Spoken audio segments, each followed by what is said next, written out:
एक तरफ जम्मू कश्मीर के पहलगाम हमले की खबरों पर लोगों की नजरें बनी हुई थीं कि पाकिस्तान को हिला देने वाली खबर सामने आ गई है। जी हां, जहां पाकिस्तान भारत के खिलाफ दम भरता नजर आ रहा था, तो वहीं अब उसी पर बड़ा हमला हो गया है। खबर है बलूचिस्तान में पाकिस्तानी सेना के ऊपर अटैक हुआ है।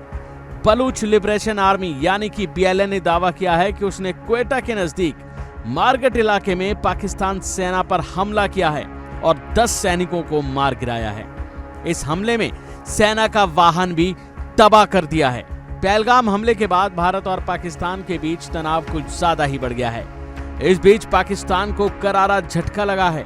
बलूचिस्तान में बीती शाम बड़ा अटैक हुआ जिसमें पूरा इलाका हिल गया। क्वेटा के मारगट इलाके में फ्रंटियर कोर यानी कि FC के निरोधक दस्ते को निशाना बनाया गया। इस विस्फोट में 4 पाकिस्तानी सैनिक मारे गए जबकि 3 अन्य भी घायल हुए। इस हमले ने पाकिस्तान की सुरक्षा व्यवस्था पर कई सवाल या निशान भी खड़े कर दिए हैं। भारत के साथ बड़े तनाव के बीच असीम मुनीर के लिए ये एक नई चुनौती बन गया है। क्वेटा में इस हमले के बाद शुरुआत में पुलिस अधिकारियों ने कहा कि FC के 4 कर्मियों की जान गई है।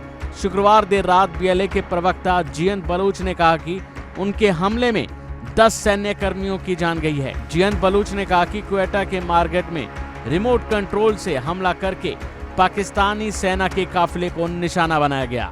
इस ऑपरेशन में सैन्य वाहन पूरी तरह से नष्ट हो गया और उसमें सवार सभी 10 जवान भी मारे गए। बता दें कि इस बारे में बलूच लिबरेशन आर्मी ने क्वेटा में हमले की जिम्मेदारी लेते हुए आगे कहा कि इस तरह के अटैक और भी होंगे। BLA ने कहा कि दुश्मन सेना यानी कि पाक फौज के खिलाफ हमारा अभियान तेजी से जारी रहेगा। BLA का कहना है कि पाकिस्तान की सरकार सेना बलूचिस्तान के लोगों का दमन करती है।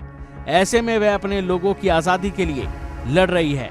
देखा जाए तो BLA ने हाल ही के दिनों में पाक फौज पर अपने हमले तेज कर दिए हैं। हाल ही में जाफर एक्सप्रेस ट्रेन को अगवा करके BLA ने पाकिस्तान की सेना और सरकार को हिला दिया था।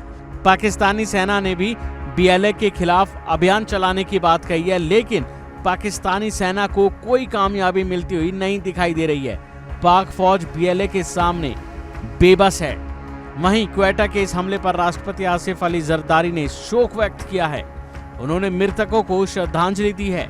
गृह मंत्री मोहसिन नकवी ने भी इस हमले की निंदा करते हुए घायल सैनिकों के जल्द स्वस्थ होने की कामना की है। इस बढ़ती हलचल पर विशेषज्ञों का मानना है कि बलूचिस्तान लिबरेशन आर्मी जैसे संगठनों के बढ़ते हमले पाकिस्तान सरकार और सेना के लिए एक गंभीर चुनौती बनते जा रहे हैं। तो वहीं देखना होगा इस बारे में और बड़ी अपडेट क्या क्या सामने आती है। तब तक आप बने रहिए इंडिया डेली के साथ।